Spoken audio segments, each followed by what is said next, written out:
Hey, what's good, family? This is Ryan Jackson from Ryan Jackson LLC. Hope you guys are having a blessed and wonderful day. Hope you're doing well today.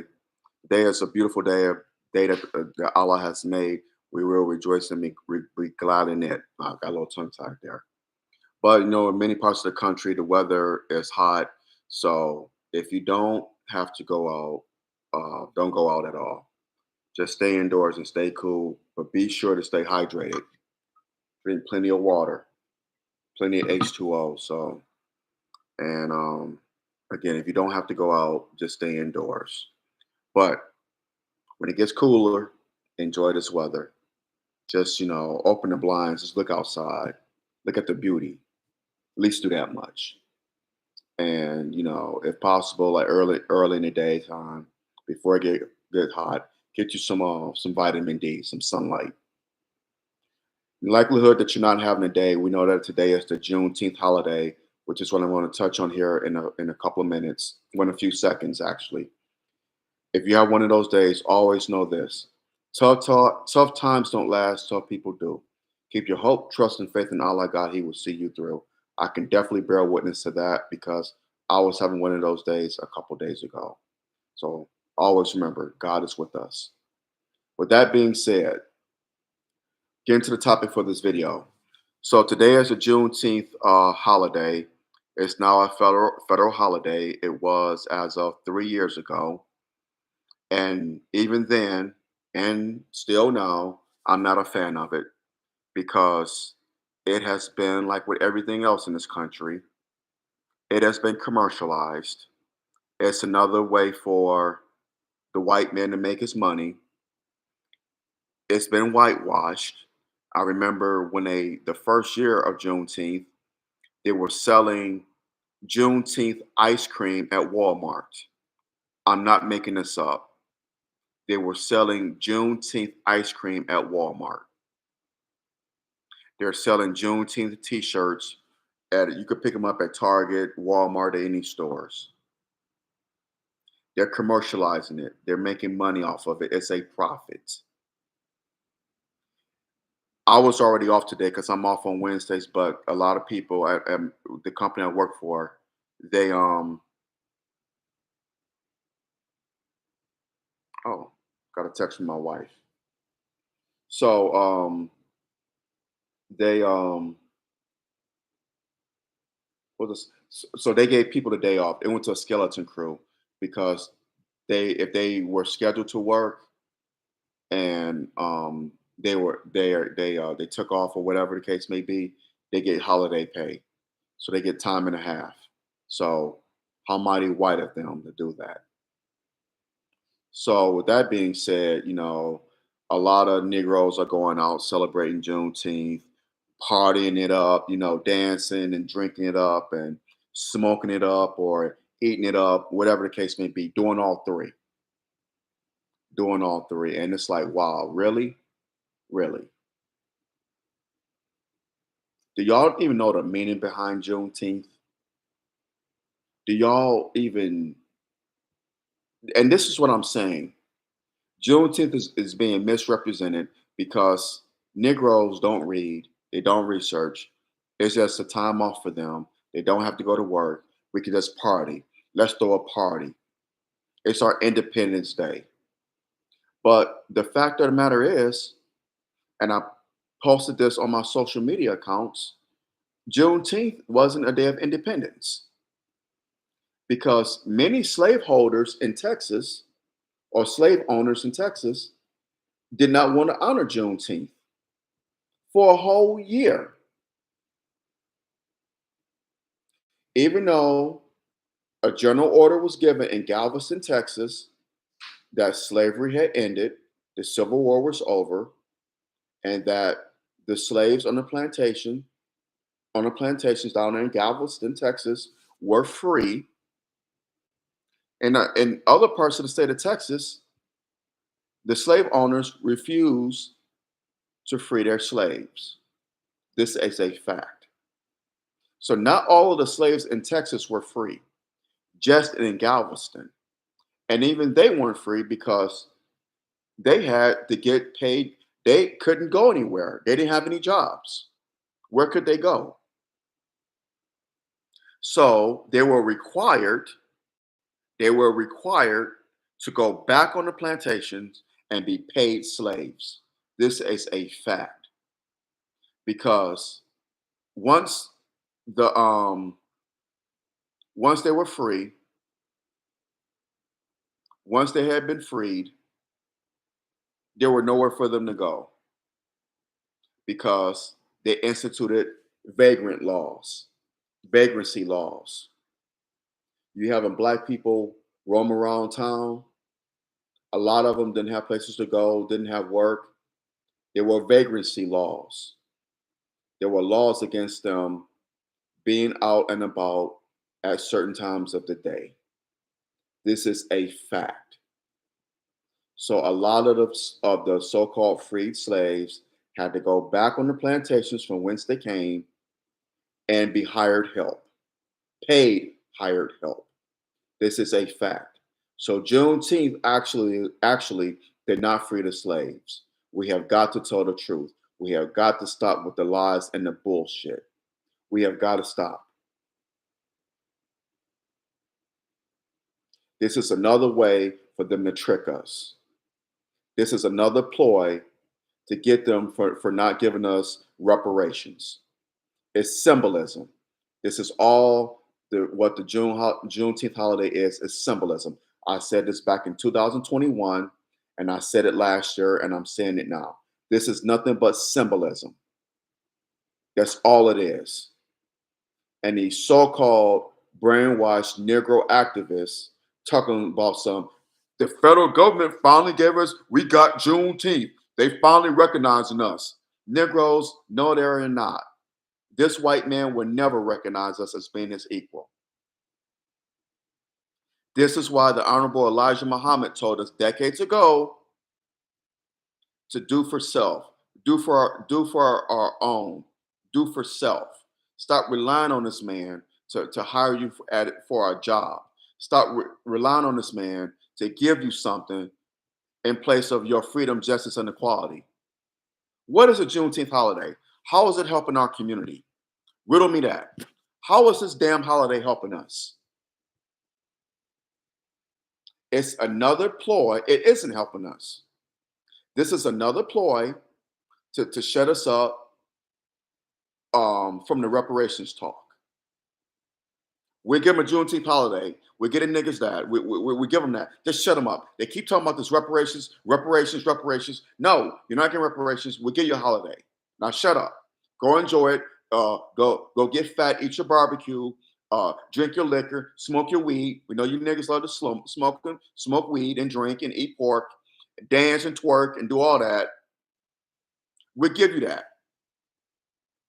But stop with the reparations talk. Stop it, stop it, stop it. No reparations. We're studying. Well, shit. Did they have to study giving billions of dollars to Ukraine? Did they have to study giving billions of dollars to Israel, which they've been doing since 1948? Look it up. Did they have to study that? Did they have to study letting these undocumented immigrants come across the border? Did they have to study giving money to slave owners in Washington, D.C.? That's right. They gave reparations to slave owners in Washington, D.C. because they wanted D.C. to be the capital. The D.C. was the capital of the United States, and they wanted to be that. They wanted it to be a neutral, free territory. So they compensated slave owners in Washington, D.C. You could look this up. They compensated them $300, which was a lot of money in 1862. They compensated them. You can look this up. DC Compensation Act of 1862. I believe it was 1862. You could look this up. And the federal government compensated white slave owners. Did they have to do a study about that? Did they have to do a study about giving reparations to Japanese Americans who were interned in internment camps out here on the West Coast during World War II? Did they have to do a study on rebuilding Western Europe, the Marshall Plan? Did they have to do a study on rebuilding Japan, the Point Four program after World War II? No to none of the above. But when it comes to Black people and reparations, the worst atrocity, our ancestors suffered through the worst atrocity in human history, and we're still suffering from it. They have to do a study. We have to study it. We have to study. Let's study. Study, study, study, study, study. We have to study. We have to study. We'll get back to you. Y'all been studying it for 40 years. I think the bill, HR 40, came on the has been being studied since 1984, 83 or 84. We in 2024 now, halfway to 2025, and y'all still studying it. Y'all haven't educated yourselves on reparations. It took you 40, it's taking you 40 damn years to do a study about the worst atrocity in human history. Are you kidding me right now? Let's study it. Let's study it. We're going to study it. We'll get back to you. But here's Juneteenth. Here's a Black president, Obama, mixed race president. He wasn't Black like I'm Black, and he didn't do a damn thing for Black people. Not a damn thing. We give you a Black vice president, a woman, Kamala Harris. She identifies as Indian. She don't identify as Black. Her father was from Jamaica, and she has a horrible relationship with him. She don't even speak of her father. They don't even speak about him.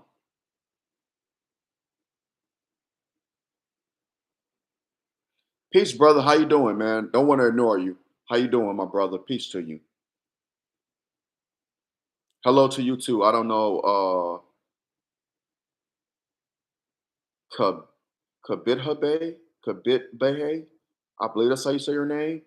Kabit Behe, USA. Hello to you too. Thank y'all for tuning in. But yeah, she don't even identify as foundational Black American. Her mother's from India. She identifies with her mother's people. Her father's from Jamaica. She had a horrible relationship with him. So Miss Imhoff, because her zaddy, her husband, last name is Imhoff. He's a Jewish man. She's a Jewish Indian or Indian Jewish woman. She isn't Black. And she proved that when she was the attorney general out here in California, well, for my county, Alameda County, she locked up so many Black men for nonviolent drug charges, nonviolent drug crimes, particularly weed. She locked them up by the thousands out here in Alameda County and in San Francisco County when she was the DA of that county too. But she was DA of Alameda County, then she moved over to San Francisco, and she continued the lockups over nonviolent drug crimes. Again, marijuana. She also locked up Black women, single Black mothers who couldn't afford childcare for their children. Therefore, the children were charged with truancy and the mothers were locked up. That really solves the problem, huh? You can't afford childcare for your child. Your child needs to go to school, but you can't afford to send them to school because you need someone to watch them. Or no, I'm sorry, excuse me. You go to work, but you can't afford to go to work because you need someone to watch your child. So you keep them from school.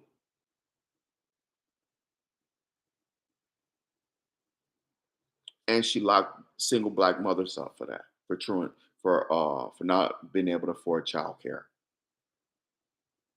These people are wicked. They don't give a damn about us.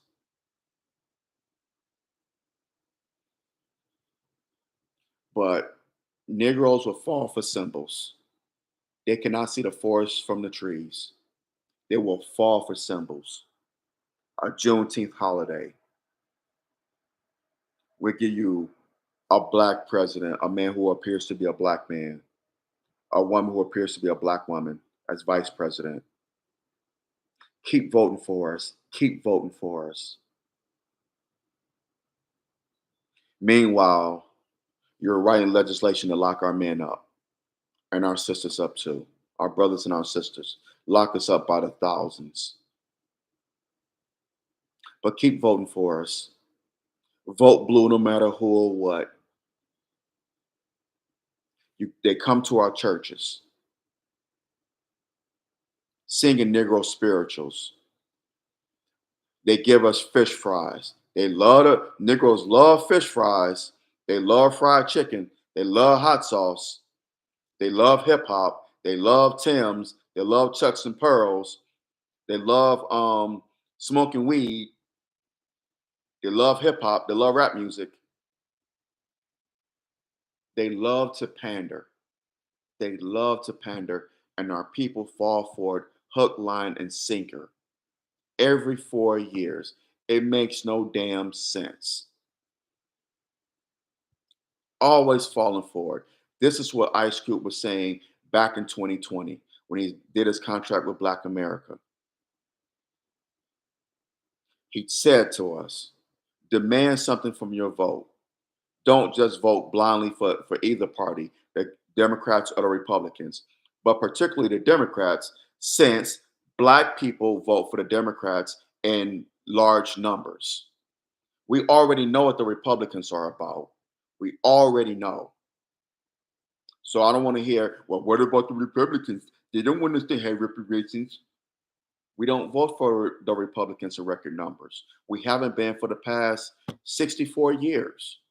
It's always been with the Democrats. The Democrats, the Democrats. In every election since 1960. The Democrats this, the Democrats that.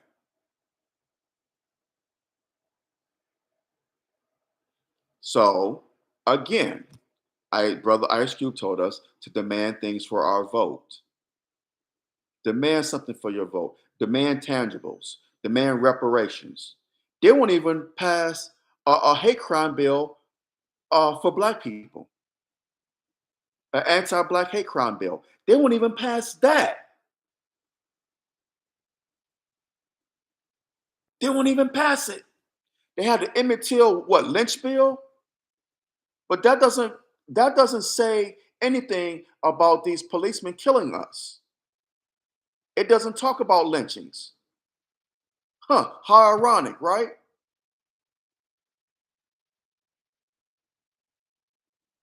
They won't even pass legislation for us, but yet we still vote for these devils.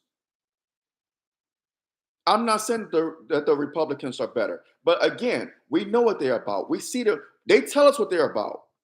They tell us we're not for you niggas. We don't want to give you reparations.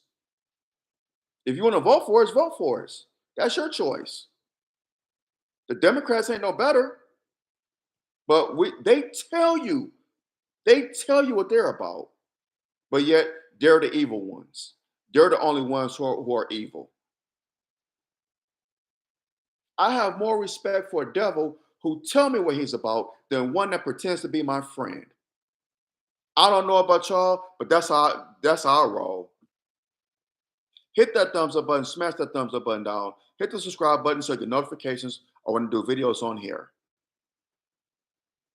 Is somebody telling you who they are? Telling you to your face, I'm not for you. I don't like you. Yes, they're bad, but you gotta respect their honesty. You have to respect their honesty. They're telling you they're not for you. They telling you to your face, straight up. But you want to be friends with and the ones who are hugging you, meanwhile, they stab you in the back with this hand. They embrace you with this one, but stab you in the back with this one. But they're your allies, right? They're your so-called allies. They are friends because they tell you the person who tell you they're not for you, that's the only bad person. No, you're bad too. As a matter of fact, you're worse. We have no allies. I've been telling black people this for a few years now. We don't have any allies. And people who have larger influence than me, who have a large following than me, more influential. Dr. Claude Anderson been telling us that for decades. We do not have any allies. Dr. Claude Anderson been saying that for decades. Black people, you're your own ally. It's high time that we start believing that. We have no allies, y'all. The Democrats are their whole thing, their whole mission is to fight for the rights of undocumented immigrants, illegals, Ukraine, Israel. Now this dust up with Taiwan and China that they're trying to keep secret. Oh, and the LGBTQ plus IA community, not black people.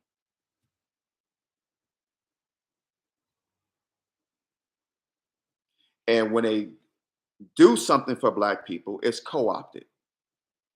Well, black people, the Black Lives Matter. That was all a LGBTQ plus IA agenda. It was started by lesbian women who were part of the LGBTQ plus IA community. Therefore, that was their baby. That wasn't for black people. Black Lives Matter on their homepage, and I read this, they are against the nuclear black family. That's what I came up as. I came up in a nuclear black family. Many of y'all did. Nuclear black family, a black father, a black mother, their children. Like the Cosby Show, great example of a nuclear black family. Family Matters, another great example of a nuclear black family. That's how we came up. Black Lives Matter, they're against that. They're against single black fathers. The only time they give a damn about a black man is when he is shot dead by a white cop. Hashtag insert whatever name. Black Lives Matter. But they had me fooled. I must admit, they had me fooled for a long time. Until I said, wait a minute. I had to open my eyes. I said, wait a minute. Something ain't right. Why are they only marching and protesting when a black man is dead by the bullet of a white cop from a white police officer killing him? How come they're not out in the streets fighting for black fathers or black men while they're alive? It takes you to show love to them when they're murdered by a white cop. That didn't sit well with me. Then when read their mission statement, how they're against the nuclear black family, that's how I was raised. And I was like, oh hell no, I can't support this. But this is who the Democrats. These are their priorities, and it's not like I said. It's not in that order that I said it in. It's not necessarily in that order. But we know it's Israel, Ukraine.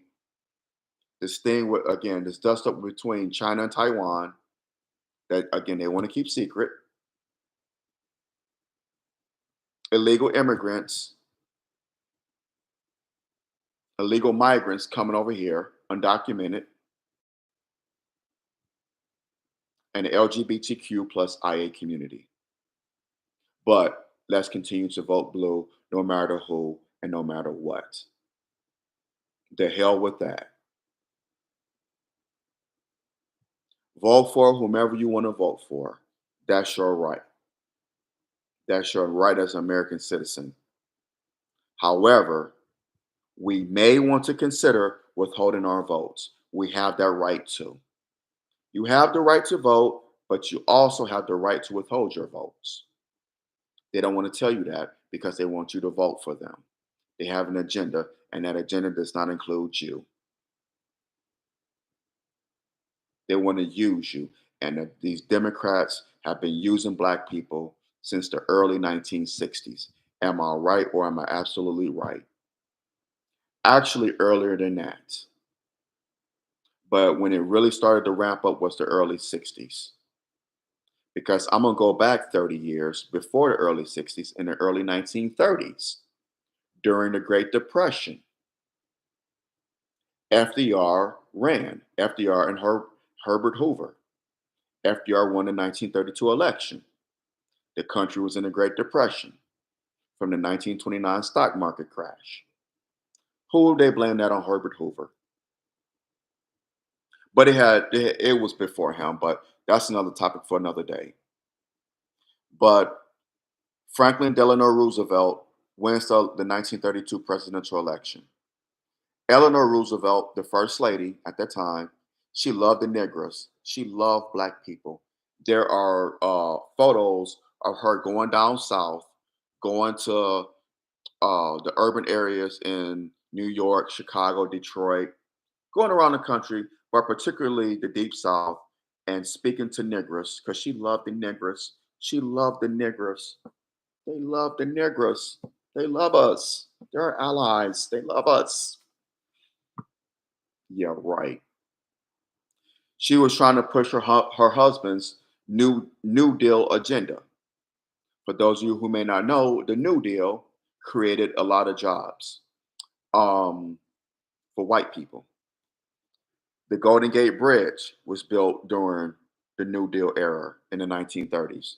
The Chrysler Building in New York, Empire State Building, the Hoover Dam, among other things. I'm sorry, Hoover, Lord have mercy. Roosevelt also started Social Security for those 65 and over. You retire 65, you get Social Security. He started that. That was under the Roosevelt administration, as well as other programs. But all these building projects that were going on around the country, those were for white people, not for Black people. Those were for white people. So Black people were beguiled. They were hoodwinked, bamboozled, ran astray, run amok. They've been had. Wasn't the first time, wouldn't be the last time. She tricked Black people into doing this to vote for FDR because they thought, well, we're gonna vote for FDR. He's a Democrat. We're gonna vote for him because he's gonna give us jobs. He's gonna get us out of our despair, our depression. But he didn't. So Black people were tricked.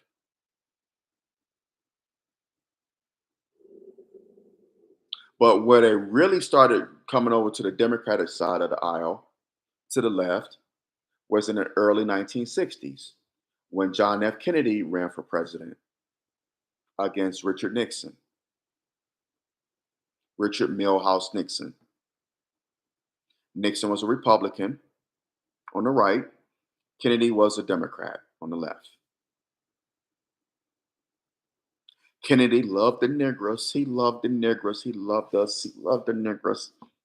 No, he didn't.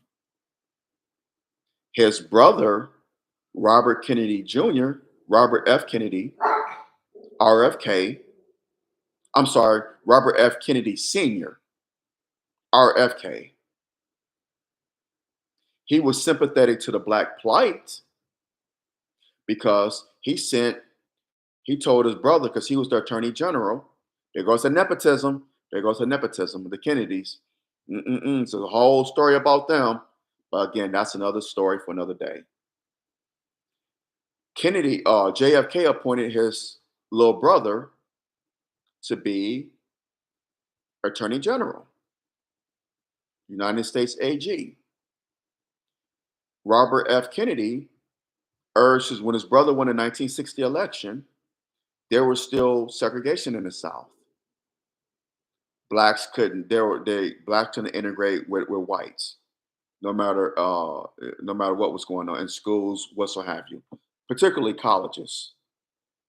We know Brown versus the Board of Education overturned segregation in schools, but it did not do that in colleges. The University of Mississippi and the University of Alabama comes to mind. So, and you still had segregation as far as facilities. White only water fountains, colored water fountains. White only bathrooms, colored bathrooms. White only restaurants, colored restaurants. We don't serve coloreds here. So Kennedy, RFK, urged his brother to end desegregation, to send federal troops to the University of Mississippi to escort students, James Meredith, to attend classes there, to escort the students at the University of Alabama in Tuscaloosa to attend classes there. And there's a photo of George Wallace standing in the door, standing at the entrance of the University of Alabama, blocking the doors. And federal troops are right there. Famous photo. But RFK wanted his brother to desegregate restaurants, facilities all across the South. Eventually, they did. Kennedy gets assassinated in '63. '64 is the civil rights bill. The civil rights bill was signed in 1964 by his vice president Lyndon Baines Johnson, who was a segregationist himself from Texas, the good old state of Texas, good old Southern boy, Lyndon Baines Johnson, from the great state of Texas, a Dixiecrat. So, under pressure from Dr. King, he signs the Civil Rights Bill in 1964. 1965, the Voting Rights Act. 1966, the Fair Housing Act. All these uh, bills were signed into legislation. 64, 65, 66. And you have social programs, which was supposed to benefit blacks, but it benefited everybody else. Native Americans, women, people with disabilities, everybody but us. And black people have been voting Democrats since.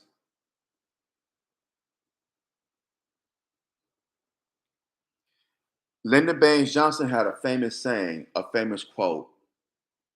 He said, "I will have those niggers voting for the Democrats for 200 years." I'm gonna say the quote. I'm paraphrasing, but that's pretty much what he said. Let me see here. And of course, we didn't vote for Nixon. He was a Republican. So you had the late 60s into the 70s. Had the Watergate scandal. Gerald Ford, his vice president, inherits the presidency for 2.5 years. 77, 76 election, black people voted for Jimmy Carter. Jimmy Carter, this is kind of personal for me because my grandparents grew up with Jimmy Carter. They grew up with him. They knew his family very well. So black people voted for Jimmy Carter. He wins the presidency in 1976. 1980 comes. Carter loses to Ronald Reagan, and Reagan is president throughout the 80s. And it's the start of Reaganomics, the war on drugs, and the criminalization of the black man and the destruction of the black community because Reagan put crack in the black communities. So Reagan, his two terms are over in 88, 89. His vice president, George H.W. Bush, wins the White House in 88 against Michael Dukakis.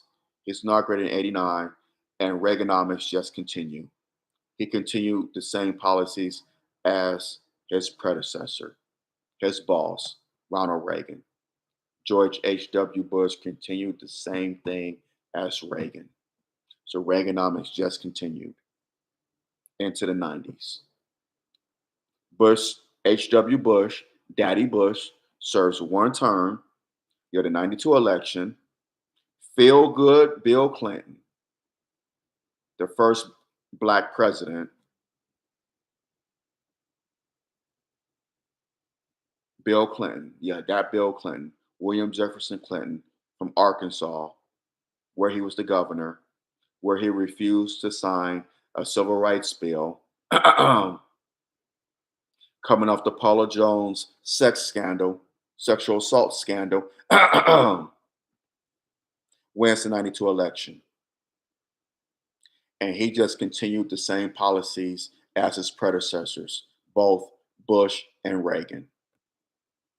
He actually amped it up because now Clinton starts the three strikes laws. Three strikes, you're out.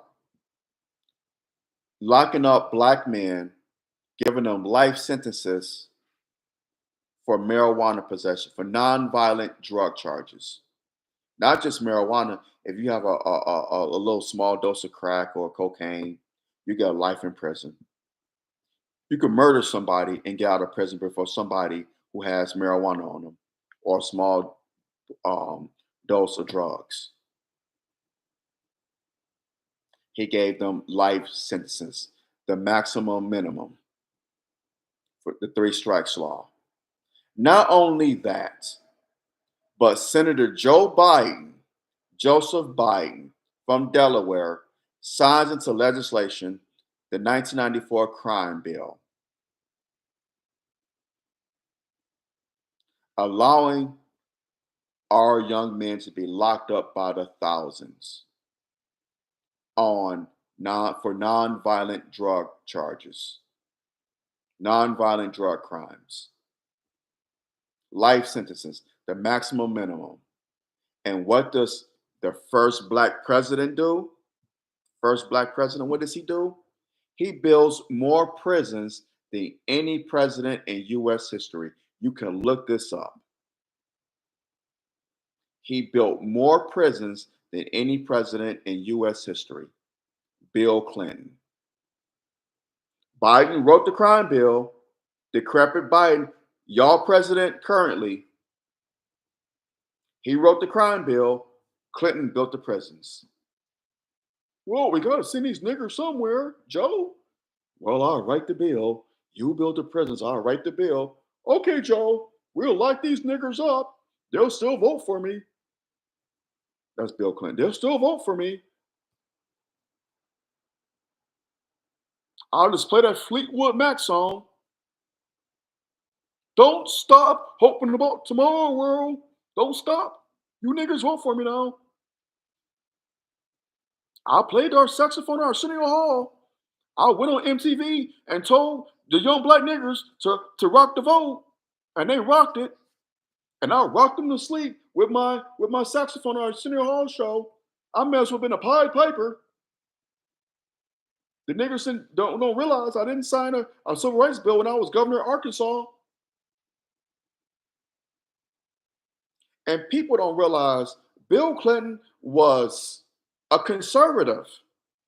He was more conservative than a lot of Republicans.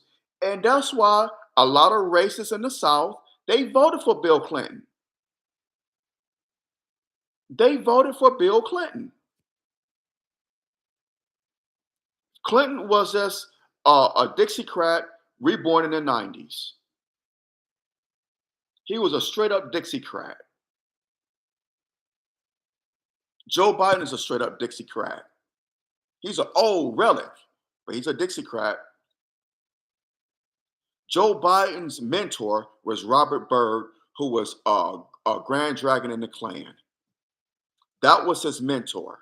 That's who he looked up to. Was Grand Wizard, Grand Dragon, whatever, in the Klan, in the Ku Klux Klan. Robert Byrd, Senator Robert Byrd. Look it up. That was Joe Biden's mentor. I believe he was from West Virginia.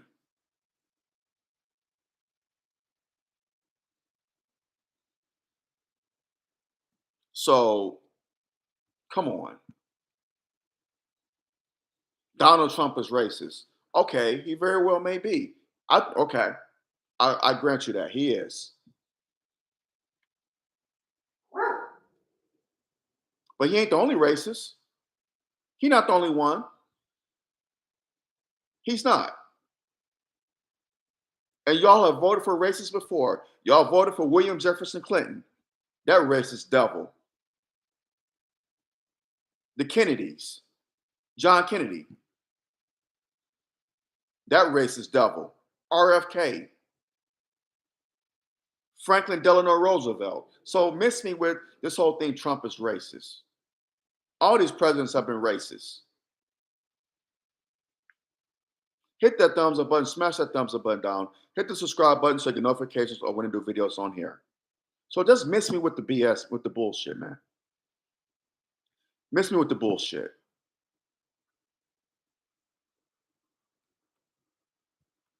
So, I mean, but that's a brief history. That whole, what's that? I went through 64 years of history, 1932 to 1990, where we at, 1994? 62 years. Clinton gets reelected in 96, continues to lock up black men, continues it. So now he finishes out his term. Oh, he gets impeached. He gets impeached. That's right.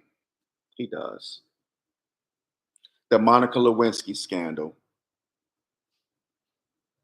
And black people just, you had niggas talking about Clinton's a pimp, man. He's a pimp. He had a girl blow him off in the White House. He a pimp. I love the president. Really? Really? He gets impeached. So now we're into the year 2000. So now that's 68, close to 70 years of history that I just went through. 1932 to the year 2000. Oh, by the way, George W. Bush gets elected. He cheats he gets elected, excuse me. He defeats Al Gore, Senator Al Gore, Vice President Al Gore. And then a year later, 9/11.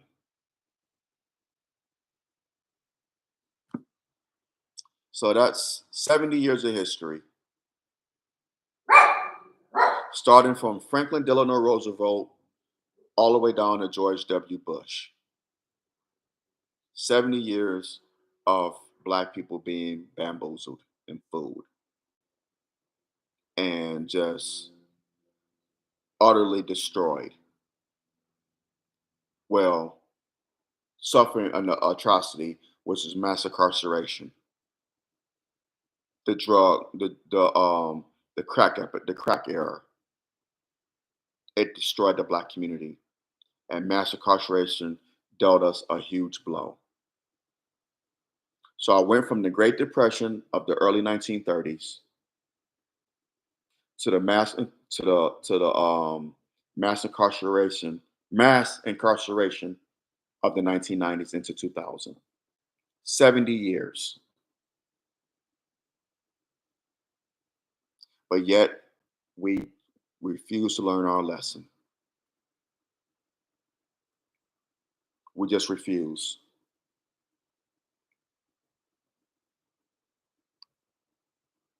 Refuse. Yes, John Brown was a real one. I was just talking about him the other day. John Brown, abolitionist, Harper's Ferry, Virginia. Yeah, he was a real one. We need more like him, but we need more black people like him. That's great. What John Brown did was great. I'm not making light of it at all with him being a white man. But we need more black people to be like John Brown.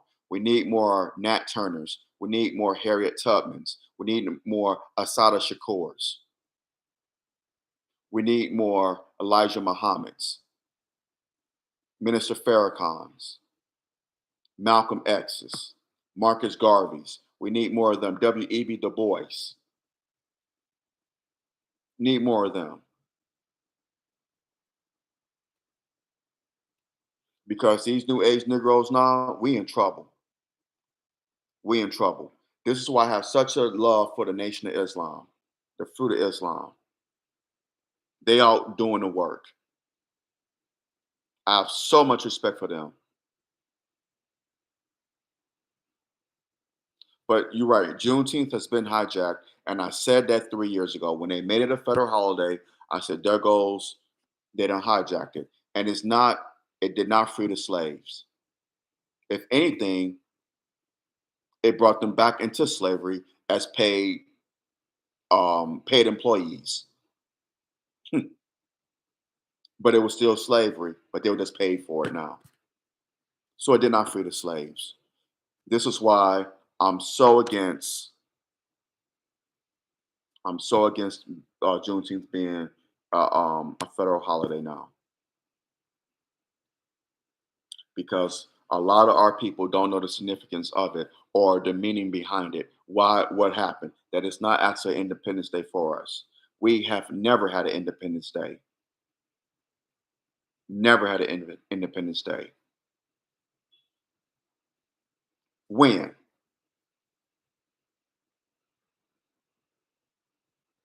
We was always been under the white man's thumb. And some of us want to fight tooth and nail to remain under his thumb. This is just so asinine and mind-numbingly crazy to me. We still want to be under his thumb. Still want to be under his thumb.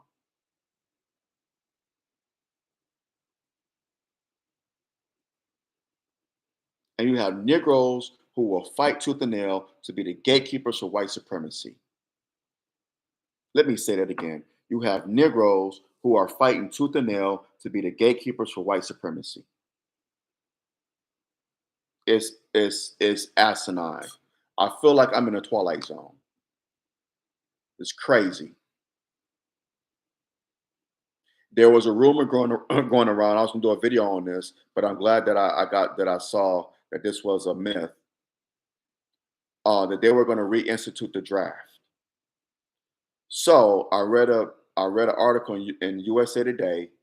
They're not going to reinstitute the draft. What they are doing, young men from the ages of 18 to 25, they have to register with the Selective Service, which is what they always had to do. But and if you don't, now this is where the bullshit comes in.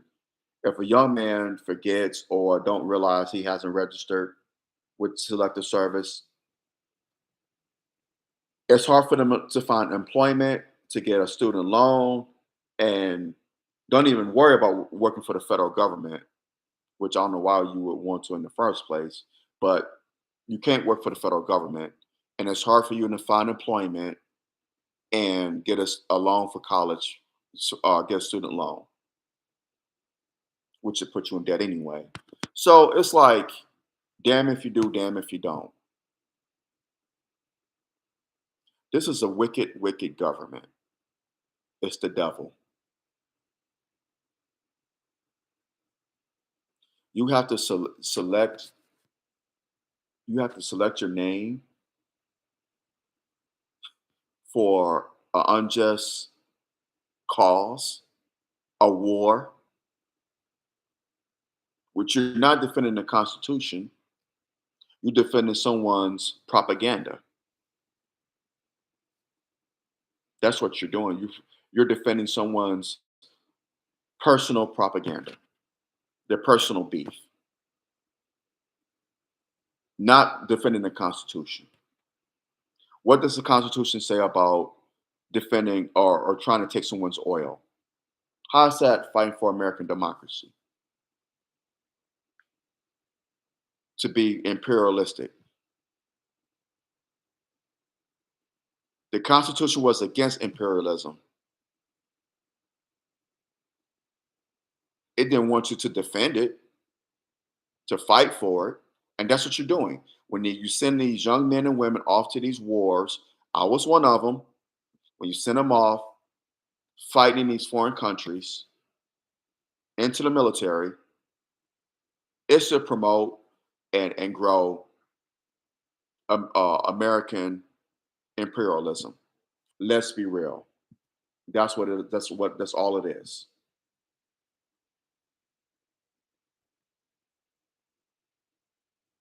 That's all it is. It is a corporation, and Pac was right.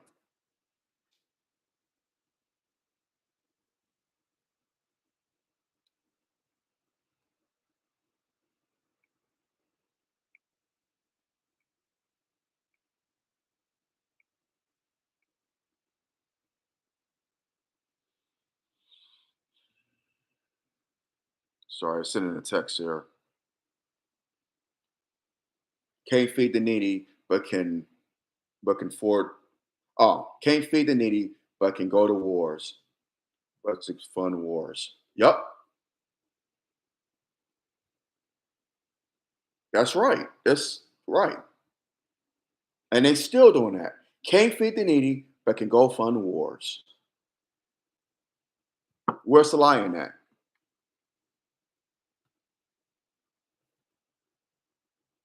So again, I'm not a fan of Juneteenth. It's nothing but symbolism. It's been whitewashed. It's been hijacked, and there are lies told about it because it's not the truth is not being told about Juneteenth.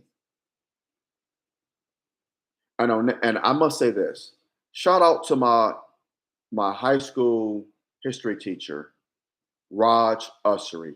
Roger Ussery, nickname was Raj. In 1993, when I was a junior, he taught our class about Juneteenth and the meaning behind it. He taught us that it wasn't an Independence Day. For those in Galveston, Texas, it may have been temporarily, but he said they still had slavery in the rest of Texas. And they weren't free in Texas until a year later. He told us this back in 1993. I was a junior in high school. I will never forget it. And shout out to Mr. Raj Ussery. Not only was my favorite teacher in high school, but all throughout my schooling. That has been my favorite teacher. God, he didn't teach from the book. He didn't just tell you from the book because Juneteenth wasn't in our history books. He had this knowledge from people that he knew that were from Texas, who gave him this information. Friends that he knew, colleagues.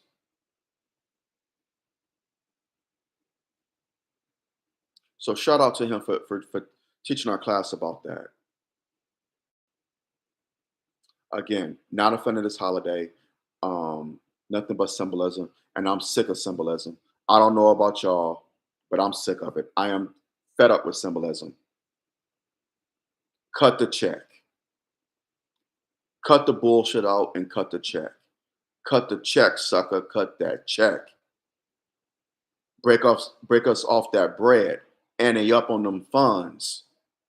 Stop it with the symbolism. Stop it with the bullshit.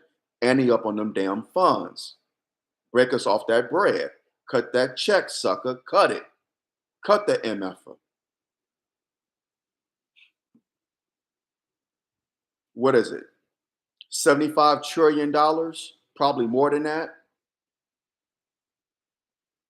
Print the money up and cut the check. Hashtag cut the check. On that note, y'all, I'm gonna hop off of here. I hope I made my point known about Juneteenth, about the history of Black people voting for the Democrats, the 70-year history there, with from FDR to George W. Bush. My point known on reparations. I hope I did a good job on that. Please drop your comments. Let me know.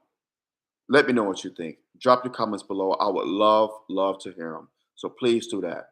Share this video. Share it, share it, share it. Let's have the conversation. And the likelihood that we don't agree, let's agree to disagree without being disagreeable. Let's do that, y'all. Please. I ask you, let's do that, y'all. Let's do that. Please. Let's use logic and respect in our disagreements and not disrespect and emotion in our disagreements. Please, that's all I ask. Support my YouTube channel here. Support my podcast. I cannot do this without y'all love and support. So please, please, please continue to support your brother. Sisters as well as brothers, be safe out here. It's hot outside. We know when the temperatures go up, tempers go up. Sociologists have studied this for years. Studies have shown this. When the temperatures rise, tempers rise. So please be safe. Beware and be aware. Be wise. Always use wisdom. And by all means, be safe. I love y'all. Take care. Please hit that thumbs up button, hit the subscribe button. Support your brother. And because we all we got. So I love y'all immensely, and y'all have a blessed and wonderful day. I'm out. Assalamu alaikum.